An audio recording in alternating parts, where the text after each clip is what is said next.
దేవుని నామానికి స్తోత్రం. మరొకసారి అద్భుతమైన రీతిలో ఈ యొక్క 40 రోజుల ఉపవాస ప్రార్థనలో ఈ యొక్క 16వ రోజులోకి మిమ్మల్ని అందరూ కూడా ప్రేమపూర్వకంగా ఆహ్వానిస్తున్నాం.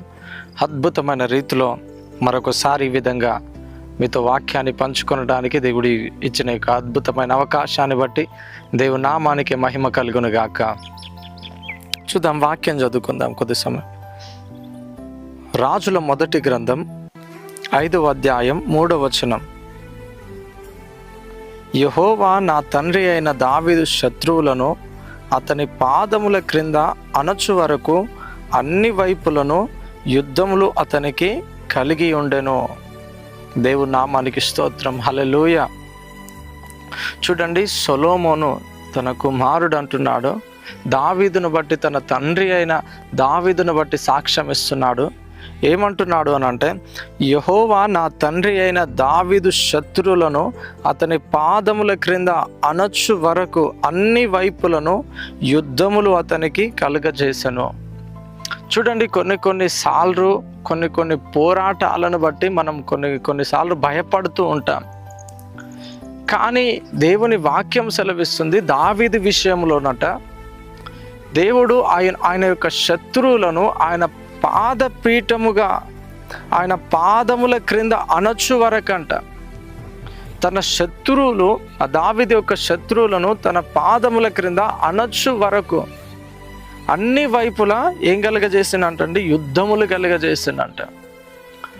ఒక్కొక్కసారి మన జీవితంలో ఒక భయంకరమైన పోరాటాల చేత మనం భయపడుతుంటామేమో, భయంకరమైన వ్యతిరేకతల చేత మనం భయపడుతూ ఉంటామేమో, ఆయా ప్రజల నుంచి వస్తున్న ఆ యొక్క నిందలను బట్టి మనం భయపడుతూ ఉంటామేమో. కానీ కొన్ని సమయాలలో భయంకరమైన కరువు సమయంలో మనం ఉంటాం. ఆ సమయంలో మనం భయపడతామేమో.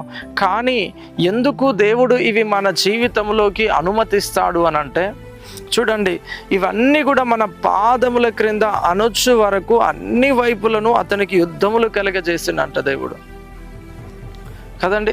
ఈరోజు ఈ యొక్క ప్రతి దాని మీద, ప్రతి శోధన మీద నువ్వు విజయాన్ని పొందుకొనడానికి దేవుడు నీ జీవితంలోకి శోధనలు అనేవి అనుమతిస్తూ ఉంటాడు. చూడండి, ఎప్పుడు కూడా ఏ ఒక్క వ్యక్తి కూడా నాకు ఎప్పుడు శోధన రావద్దు, నాకు ఎప్పుడు నా జీవితంలో నేను హ్యాపీగా బ్రతకాలి, నా జీవితంలో నేను సంతోషంగా ఉండాలి, అన్నీ సమృద్ధిగా ఉండాలని ఎప్పుడు కూడా ప్రార్థన చేయొద్దు. కానీ దేవుని ఎప్పుడు కూడా ఈ యొక్క విషయాన్ని మనం అడగకూడదు. కానీ దేవా, నాకు వస్తున్న ప్రతి సమస్యనైనా, ప్రతి శోధననైనా, ప్రతి వేదననైనా, ప్రతి కరువైనా, ఏది ఏమైనప్పటికీ ప్రతి దాని మీద నేను విజయాన్ని చూచుటకు నాకు శక్తిని దయచేయి నాయనా అని దేవునికి, శక్తి కొరకు దేవునికి ప్రార్థించాలి. చూడండి, ఇవన్నీ కూడా మన పాదముల క్రింద అణచడానికే, వీటన్నిటి మీద మనం విజయాన్ని పొందుకొనడానికే దేవుడు కొన్నిసార్లు కొన్ని శోధనలు మన జీవితంలోకి దేవుడు అనుమతిస్తూ ఉంటాడు. ఈరోజు నువ్వు ఏ విషయమై నువ్వు భయపడకు.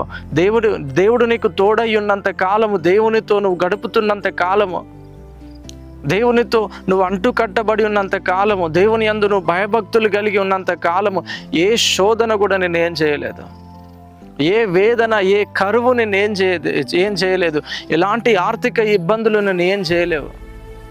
అందుకనే ఏ విషయంలో కూడా భయపడకు. ఎందుకు ఈ శోధనలు నీ జీవితంలో ఎదురవుతుంటున్నాయి అని అంటే, ఇవన్నిటి మీద నువ్వు విజయాన్ని పొందుకొనడానికే దేవుడు నీకు తగిన కాలమందు ఆ యొక్క బలమును దేవుడు అనుగ్రహిస్తాడు. ఇదిగో, దేవుడు కూడా నీ జీవితంలోకి శోధనలు అనుమతించేవి నువ్వు సహింపగలిగినంత శోధనలు మాత్రమే నీ జీవితంలోకి దేవుడు అనుమతించగలుగుతాడట. చూడండి, ప్రతి శోధన మీద నువ్వు విజయాన్ని చూడాలి. ప్రతి శోధన మీద నువ్వు గొప్ప విజయాలు చూడాలనే దేవుడు కొన్నిసార్లు నీ జీవితంలోకి ఒక శోధనలు అనేవి అనుమతిస్తూ ఉంటాడు. అందుకనే చూడండి, దావీదుకు యుద్ధములు ఎందుకు కలిగినాయంట? దావీదుకు యుద్ధములు ఎందుకోసం కలిగినాయంటే, దావీదు యొక్క శత్రువులను దావీదు యొక్క పాదముల క్రిందికి తెచ్చు వరకు ఆయన చుట్టూ కూడా ఆయన యుద్ధములు కలగజేసినంట దేవుడు కదండి. యుద్ధములు కలగజేసినంట.